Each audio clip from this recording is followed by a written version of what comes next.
இது குறித்து அண்ணாமலையுடைய ஆதரவாளர் திரு வினோத் நம்மோடு இணைந்திருக்காங்க. சார் வணக்கம்.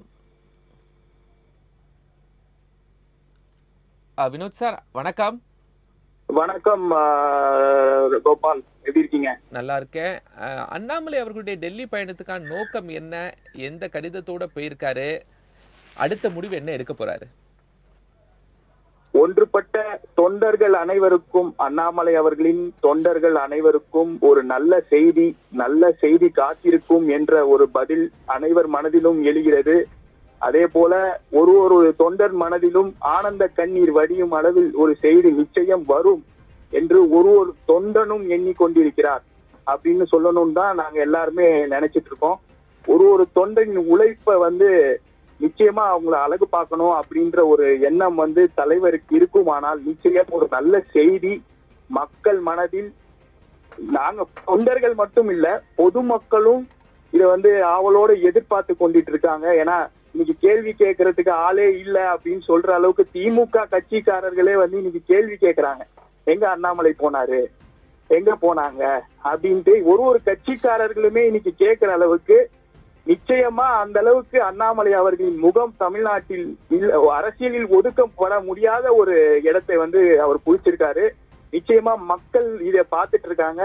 பொதுமக்களும் ஆவலோட மிகப்பெரிய ஒரு சந்தோஷத்தை கொண்டாடும் வகையில் ஒரு நல்ல காலம் தமிழ்நாட்டிற்கு வரும். வளமான தமிழகம் நிச்சயம் வளர வேண்டும் என்பதையும் சார்ந்த ஒரு அரசியல் களமாக மாறலாம் அப்படின்னு நாங்க நினைக்கிறோம். மாறினால் நிச்சயம் ஒரு தொண்டனும் ஒரு எல்லையிலும் ஒரு தமிழ்நாடு ஒரு பகுதியிலும் சந்தோஷத்தை கொண்டாடுறதுக்கு ரெடியா இருக்காங்க. அண்ணாமலை அவர்கள் டெல்லிக்கு போறதுக்கு முன்னாடி தன்னுடைய அந்த நட்பு வட்டத்தில் இருக்கக்கூடிய தொண்டர்கள் இவங்களெல்லாம் சந்திச்சு பேசினாரா? இந்த முடிவுல இருக்கிறேன், இந்த முடிவை எடுக்கலாமா அப்படிங்கறதெல்லாம் அவர் கலந்து ஆலோசிச்சாரா? அவர் பல ஒரு ஆண்டு காலமாகவே பாத்தீங்கன்னா நிச்சயமா அவர் நிறைய விஷயங்கள்ல தன்னை ஒதுக்கி அரசியல்ல இருந்திருக்காரு. நீங்க பார்த்திருப்பீங்க. பொதுமக்கள் அனைவருமே இதை அறிஞ்ச விஷயம் தான். ஏன்னா தேர்தலில் கூட அவர் போட்டியிடாத காரணம் பாத்தீங்கன்னா சில அவருக்குள்ள மனதுக்குள்ள இருந்த சில விஷயங்கள், சில வெளிப்படையான அவரு முன்னாடியே அவர் சில கணிப்புகள்லாம் சொல்லியிருப்பாரு. தேர்தல் இந்த வாட்டி யாருமே ஒரு கூட்டாட்சியா தான் வரும், யாருமே தனித்து வெற்றி பெற முடியாது அப்படின்ற விஷயங்கள்லாம் சொல்லியிருந்தாரு. அந்த வகையில பாத்தீங்கன்னா நிச்சயமா அவரு சொன்ன விஷயங்கள் இதை எல்லாமே கணிக்கும் போது நிச்சயமா அது ஒரு கரெக்டான தேர்தல் முடிவாகவும் வந்தது. அது போல மக்கள் இன்னைக்கு அதாவது தொண்டர்கள் மத்தியில அப்படின்னு பாத்தீங்கன்னா அண்ணாமலை அவர்கள் ஒரு நல்ல பேச்சாளர், ஒரு நல்ல மக்களோட உழைக்கக்கூடிய தலைவர், மக்களுக்கான பிரச்சனைகளை கேட்கக்கூடியவர். மத்திய அரசே சில விஷயங்கள்லாம் கொண்டு வந்திருக்காங்க. நீங்க பாத்தீங்கன்னா ஒரு போஸ்டல் எக்ஸாம்ல திமுகவோட மகளிர் அணி தலைவியா இருக்கக்கூடிய கனிமொழி அவர்கள் கூட பாத்தீங்கன்னா ஒரு அறிக்கை விட்டுருப்பாங்க. போஸ்டல் எக்ஸாம்ல தமிழ்ல சேர்க்கல அப்படின்ட்டு உடனே அமித்ஷா அவர்களுக்கு கடிதம் எழுதியிருப்பாரு. அதே போல பாத்தீங்கன்னா டங்ஸ்டனுக்கு ஒப்பந்தம் வழங்கப்பட்டது. அதுல பாத்தீங்கன்னா அப்போ அந்த மேலூர் மக்களோட இணைஞ்சு எண்மண் மக்கள் யாத்திரையிலேயே நடக்கும் போது உடனே அந்த மக்களோட கோரிக்கைய அமைச்சர் மத்தியில எடுத்துட்டு உடனே அந்த ஒப்பந்தத்தை ரத்து செய்து அவருக்கு பாராட்டு விழாவே வச்சாங்க அந்த பொதுமக்கள். அந்த அளவுக்கு கொண்டாடக்கூடிய ஒரு தலைவர். இன்னைக்கும் கூட நீங்க பாத்தீங்கன்னா 2029-30 தான் நீங்க கட்டாய இந்தி பாடத்தை படிக்க வைக்கணும் அப்படின்றது 9ஆம் வகுப்பு மாணவர்களுக்கு கூட நீங்க 9ஆவதுக்கு அந்த படத்தை இது பண்ணக்கூடாது, திணிக்க கூடாது அப்படின்ற விஷயத்தையும் மத்திய அரசுக்கு எந்தெந்த நேரத்துல நல்ல தகவலாகவும் எடுத்துக்கொள்கிறோமோ அந்த விஷயத்தை எடுத்துக்கிறோம். கெட்ட விஷயங்களையும் அடிக்க சொல்ற போது அடிக்கிறோம். அதுதான் அண்ணாமலையோட அரசியல் பாணி. சரி, இப்போ திடீர்னு அண்ணாமலை அவர்கள் இந்த மாதிரியான முடிவு எடுக்க என்ன காரணம்? ஒரு கட்சினா ஏற்றத்தாழ்வுகள் இருக்கத்தானே செய்யும் சார். அதாவது சார், பாரதிய ஜனதா கட்சி கோட்பாடு பாத்தீங்கன்னா 3 வருஷத்துக்கு தான் சார் ஒரு தலைவர் இருக்க முடியும். அந்த கோட்பாடு பாத்தீங்கன்னா ஒரு சில தலைவர்கள் 6 வருஷம் கூட வரைக்கும் எக்ஸ்டெண்ட் பண்ணலாம். ஓகேங்களா? அவங்களோட பர்ஃபார்மன்ஸ் பொறுத்து 6 வருஷம் கூட எக்ஸ்டெண்ட் பண்றாங்க. இப்ப தேசிய தலைவர் கூட 7 வருஷம் இருந்தாங்க. இப்ப இருக்க சில தலைவர்கள் கூட 7 வருஷம் 8 வருஷம் கண்டினியூ பண்ணிட்டு இருக்காங்க. ஆனால் என்ன ஒரு கோட்பாடுனா, இப்போ அந்த டேர்ம் முடிஞ்சுன்னா அது ஒரு ஸ்டேட் பிரசிடென்ட் மாத்தி தான் சார் ஆகணும். அந்த ஸ்டேட் பிரசிடென்ட் மாற்றும் போது இப்போ கட்சி தமிழ்நாட்டில நீங்க வளரலன்னும் போது அந்த ஃப்ரீ ஸ்பேஸ் அவருக்கு இன்னும் கொடுத்துருக்கலாம் அப்படின்னு நாங்க என்றோம். அதே போல அவர் சொன்ன அதிமுகவோட கூட்டணி போயிருக்க வேண்டாம் என்ற ஒரு கணிப்பை வச்சாரு. அதையும் அவங்க ஏற்றுக்கொள்ளலையா என்றது எங்களுக்கு தெரியல. ஏன்னா அது லீடர்ஷிப் மேல பேசுறவங்க. பட் டெமோக்ராட்டிக்கலா பிஜேபியில வந்து எல்லா ஒரு தொண்டனுக்கும் என்ன வேணா பேசலான்ற ஒரு அங்கீகாரம் இருக்கு சார். மத்த கட்சியில பேசுற அளவுக்கு யாராவது ஒரு தொண்டன் ஒரு தலைவனை பத்தி பேசினாலே நீக்கிடுவாங்க அடுத்த நிமிஷம். பட் ஆனா பாஜகல வந்து ஒரு தொண்டனுக்கும் அந்த குரல் கொடுக்கறதுக்கு ஒரு அங்கீகாரம் இருக்கு. அவர்களுடைய வார்த்தைகளை பேசுறதுக்கு வாய்ப்பு கொடுப்பாங்க. அதுதான் பாஜக. ஆனா அதுல வந்து என்ன அவருக்கு மனஸ்தாபம் அப்படின்னா, கொடுத்திருக்கலாம், இன்னொரு சான்ஸ் கொடுத்திருக்கலாம். அவர் இல்ல அவர் லீடர்ஷிப்பா தமிழ்நாட்டுல நிக்க வச்சு ஒரு பேசா தமிழ்நாட்டுல நிக்க வச்சு கூட அரசியல் களம் காண்டிருக்கலாம். ஜெயிச்சிரு வாய்ப்பு இருந்திருது. ஒரு நல்ல ஒரு வாய்ப்பு 2026ல ஒரு பிரகாசமான வாய்ப்பு இருந்தது. ஏன்னா அவர் போட்ட உழைப்புலாம் வந்து எந்த ஒரு தலைவரும் அசாத்தியமான உழைப்பு, பயங்கரமான உழைப்பு. ஏன்னா மக்கள் அந்த அளவுக்கு எங்கிட்டயே கூப்பிட்டு பேசிருக்காங்க சார். சாதாரண பொதுமக்களே வந்து சொல்ற அளவுக்கு கூடிய வளர்ந்த தலைவரா மாறி இருந்தாரு. பட் இப்போ அந்த பாஜகவோட சுச்சுவேஷன் வந்து தமிழ்நாட்டிலேயே அவர் சொன்ன விஷயங்களும் நடந்துருச்சு.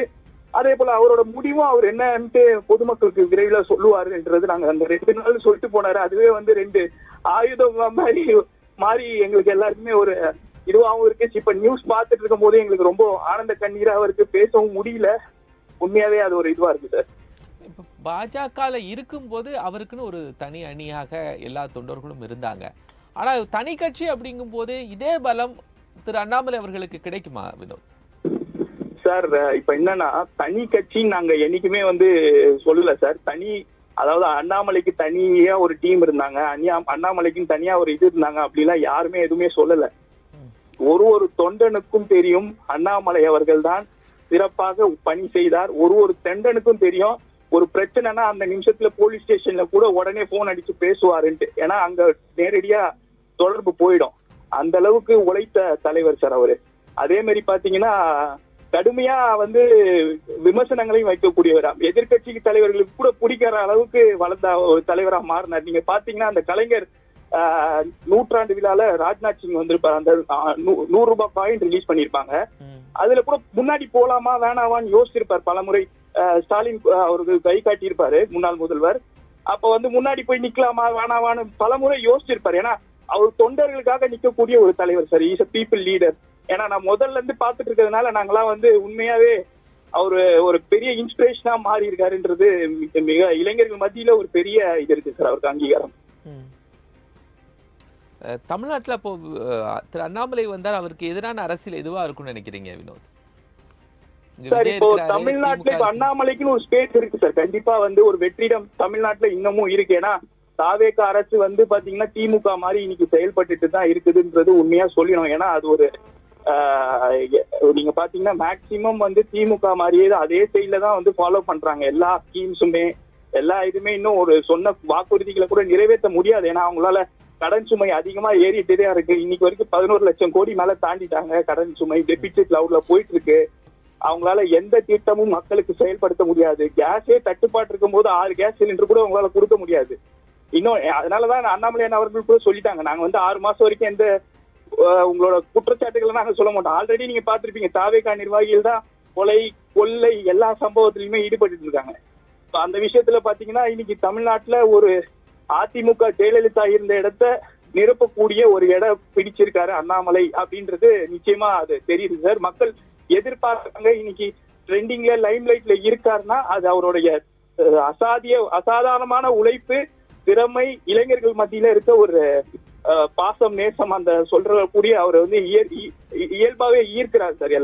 எல்லாரையும் ஈர்க்கிறாரு. நன்றி வினோத், உங்களுடைய கருத்துக்களுக்கும் தகவல்களுக்கும் நன்றி. தினமலர் நேயர்களுக்கு நன்றி. தமிழக பாஜகவுடைய முன்னாள் தலைவராக இருந்த